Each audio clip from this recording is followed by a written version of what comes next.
Kita bertemu lagi di mata kuliah struktur data dan algoritma. Pada sesi kali ini kita akan membahas mengenai generic programming. Video ini merupakan kelanjutan dari video sebelumnya mengenai abstract data type dan Java Collection API.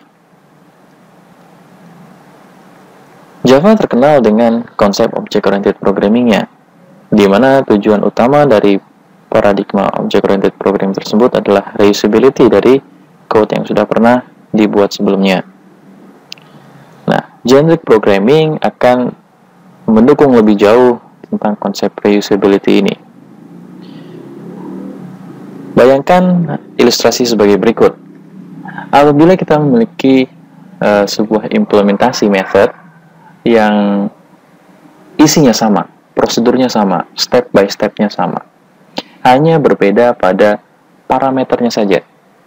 Sebagai contoh, kita memiliki sebuah method untuk mengurutkan data. Kita sudah menentukan algoritma yang ada di dalamnya. Kemudian, method tersebut mau kita gunakan untuk mengurutkan kumpulan data berupa array list of mahasiswa. Kemudian, beberapa saat berikutnya, saya akan menggunakan method tersebut untuk mengurutkan data berupa array list of dosen. Apakah kita harus membuat lagi method yang sama, namun kita harus mengubah parameter-parameternya dari mahasiswa menjadi dosen?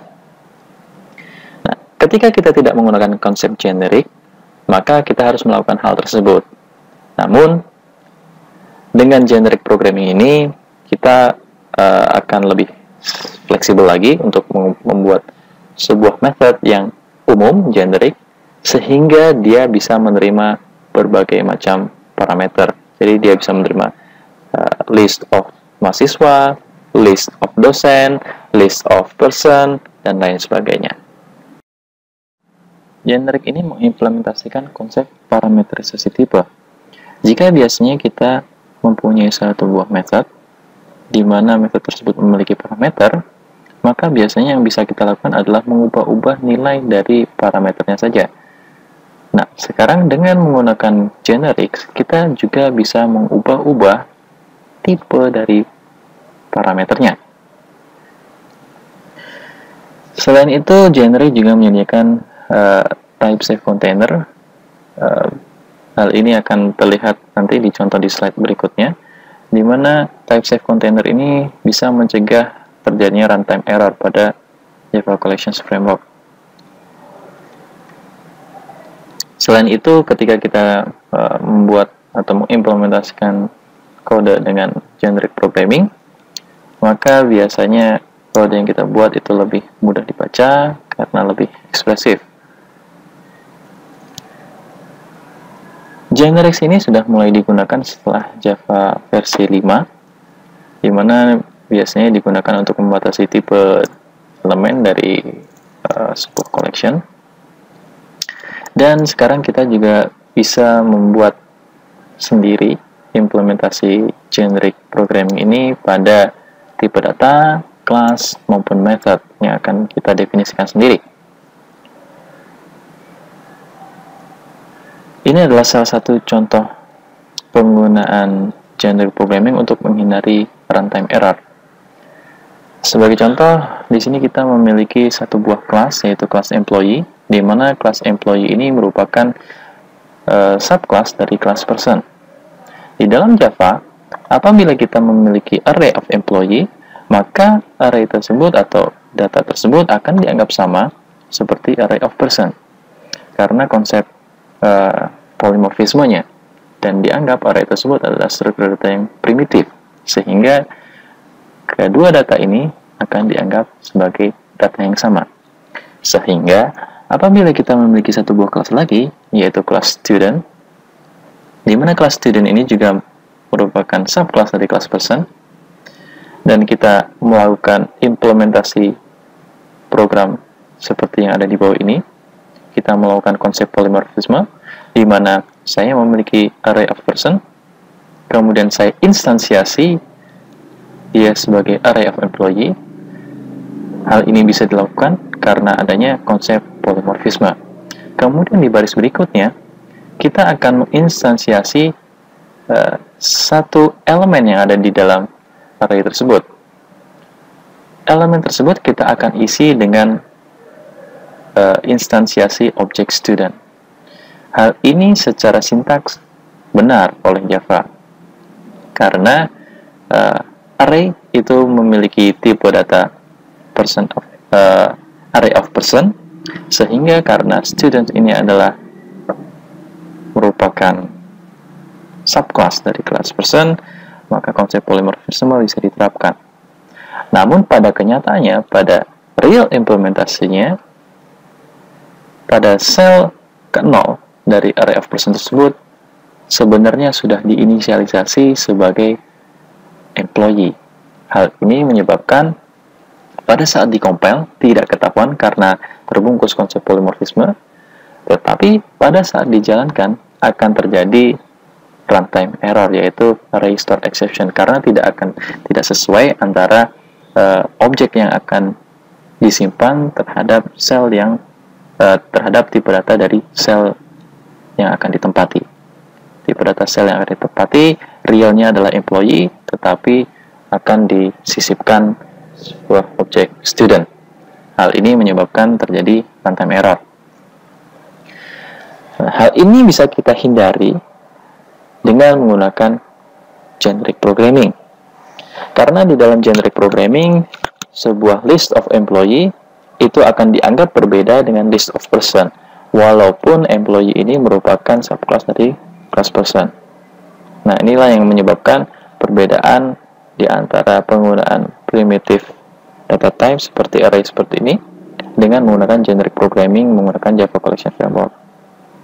Ketika kita menerapkan konsep polymorphisme pada generic programming seperti ini, itu akan terdeteksi errornya pada saat dilakukan kompilasi kode. Nah, permasalahannya sekarang adalah bagaimana caranya kita bisa membuat method yang generic yang bisa menerima berbagai macam tipe data. Hal ini bisa kita lakukan dengan menggunakan fasilitas wildcard yang ada di dalam generic programming yang ada di Java. Jadi di Java 5 ada wildcards. Wildcards yang pertama adalah extends. Jadi kita bisa memberikan generic type dengan wildcard seperti ini.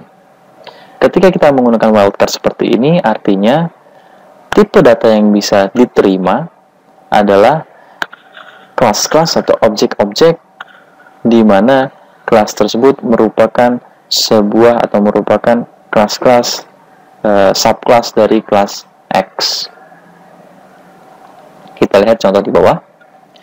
Di sini kita memiliki satu buah method yaitu print names, di mana print names ini memiliki sebuah parameter yaitu list of person.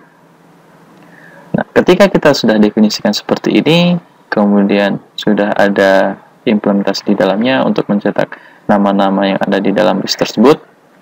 Ketika kita berikan masukan parameternya berupa list of employee, maka method tersebut akan menolak karena dia akan menganggap bahwa tipe dari list of person ini berbeda dengan tipe list of employee.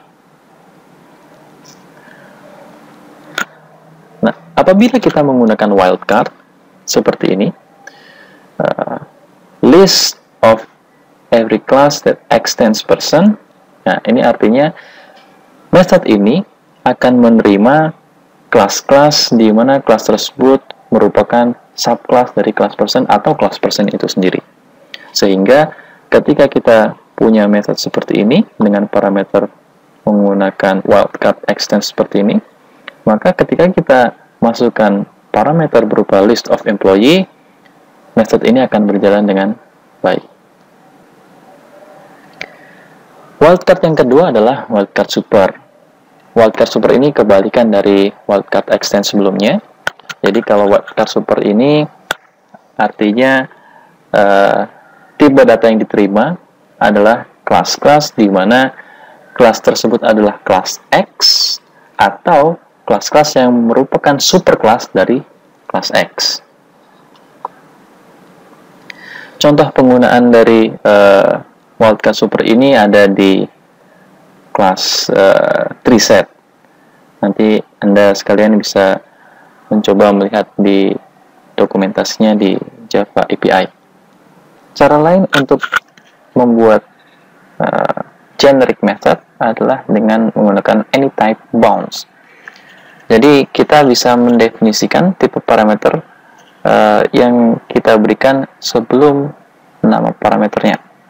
Jadi di sini di awal method kita akan definisikan bahwa akan ada sebuah variabel atau sebuah tipe data baru, yaitu tipe data T.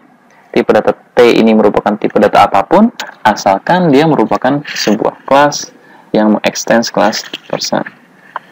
Kemudian tipe data T ini akan kita gunakan di dalam parameter yang ada di sini, yaitu method findName ini akan menerima parameter berupa list of class T. Nah, dengan method yang seperti itu, maka kita dapat mempassing parameter berupa list of student maupun list of employee. Karena student dan employee merupakan kelas-kelas yang mengextend kelas person. Namun, kita tidak dapat mengirimkan kelas-kelas lain seperti kelas fruits atau kelas animals karena kedua kelas tersebut bukan kelas yang mengextend kelas person.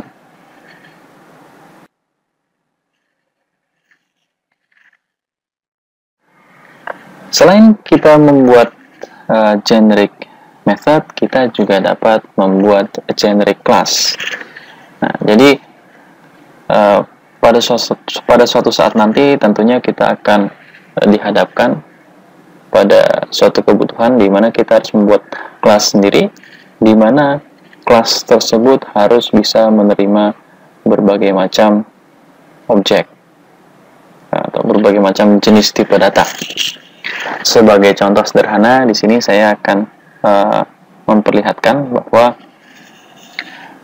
kita dihadapkan pada kebutuhan untuk menyimpan sepasang data. Jadi kita harus membuat sebuah kelas yang namanya kelas pair, di mana kelas pair ini terdiri memiliki dua buah variabel, yaitu key dan value-nya. Key dan value ini adalah satu paket, sepasang. Jadi harus selalu dipasangkan secara bersama-sama. Nah, kalau kita tidak menggunakan generic programming, agar kita bisa menerima berbagai macam tipe data, maka kita harus menggunakan tipe data objek. Karena tipe data objek ini adalah parent dari semua kelas yang ada di dalam Java. Sehingga dengan konsep polimorfisme, kelas yang kita buat seperti ini dapat menerima semua kelas yang ada. Namun, kita dapat memperbaiki implementasinya dengan menggunakan generic programming. Jadi di sini kita bisa definisikan bahwa kita akan membuat satu buah kelas baru, yaitu kelas pair, di mana kita akan definisikan akan ada dua buah tipe data baru yang akan dikenali, yaitu T dan S. T dan S ini generic, bisa apapun. Jadi di sini kita nanti akan gunakan bahwa kita sudah mengenali tipe data T, maka di sini kita akan berikan sebuah tipe data baru T untuk variabel key dan tipe data S untuk variabel value. Dan ke bawahnya semua akan mengikuti bahwa di sini ada variabel key, tipe datanya adalah T, value, tipe datanya adalah S. Keuntungan yang kita dapatkan dari kelas generic class ini adalah yang pertama, kita tidak perlu melakukan casting apabila kita menggunakan kelas dengan tipe data objek seperti ini. Ketika kita simpan satu buah data akan string, kemudian kita mau baca, kita harus casting lagi dari objek harus menjadi string. Pada saat melakukan casting tersebut sering terjadi banyak kesalahan karena kita tidak tahu realnya apakah tipe data sebenarnya dari data yang kita simpan tadi. Oleh karena itu akan lebih aman, akan lebih secure kalau kita menggunakan generic programming seperti ini. Jadi tidak akan ada lagi terjadi kesalahan casting sehingga menghindari adanya runtime error.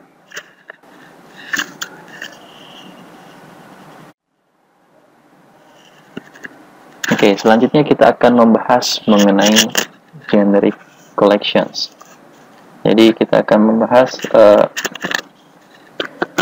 kebutuhan akan generic programming dengan memanfaatkan collections yang ada di Java Collection Framework. Jadi kita lihat contoh berikut ini. Misalkan ada satu buah method addStuff collection, kemudian dia menerima satu buah collection. Jadi dia bisa menerima struktur data apapun, bisa berupa struktur data list, struktur data set, struktur data stack, queue. Nah, kemudian di sini kita lihat ketika kita tidak definisikan bahwa collection yang kita terima tersebut harus merupakan collection yang memiliki struktur data, memiliki tipe data yang sama, maka kita bisa memasukkan data apapun dengan tipe data apapun ke dalam collection tersebut. Jadi untuk collection C tersebut, saya bisa menambahkan data dengan tipe data string, data lagi dengan tipe data string, dan juga data dengan tipe data integer. Nah, hal ini diperbolehkan karena collection dia tidak membatasi data apa saja yang diterima di sana, sehingga hal ini bisa terjadi. Namun permasalahannya adalah pada saat kita ingin membaca kembali data yang ada di dalam collection tersebut, kita harus melakukan casting.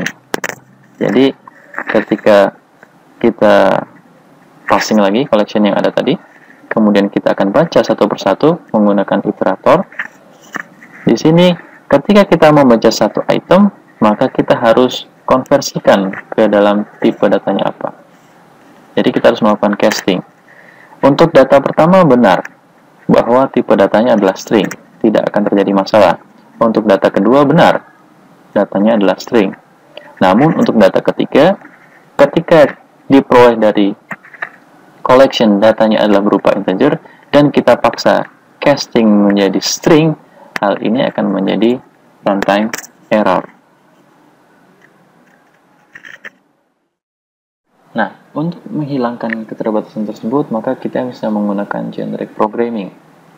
Ketika kita akan menggunakan generic programming, di sini kita tinggal mendefinisikan tipe datanya apa. Tipe data aslinya adalah list, kemudian bisa kita batasi dengan generic programming.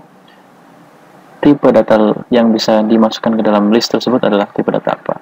Kemudian yang di belakang ketika kita menginstansiasi objek dari array list, maka kita juga definisikan kelas apa yang bisa kita masukkan atau objek apa, tipe data apa yang bisa kita masukkan ke dalam array list tersebut.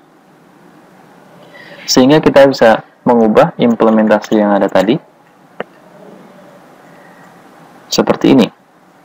Jadi di sini ada method addStuff to collection.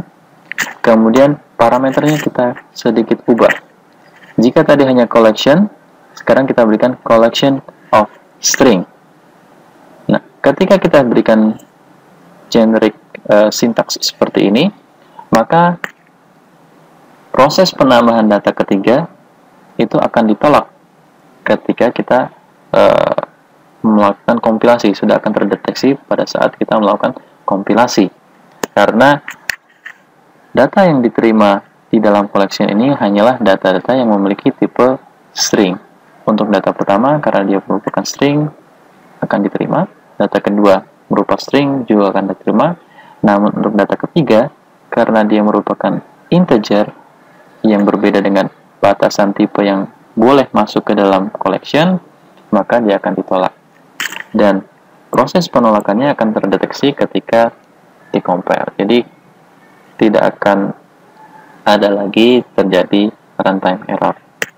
Sudah bisa kita deteksi kesalahannya terlebih dahulu. Demikian materi mengenai generic programming kali ini. Untuk video selanjutnya, kita akan melihat implementasi penggunaan abstract data type menggunakan Java Collection. Terima kasih atas perhatiannya.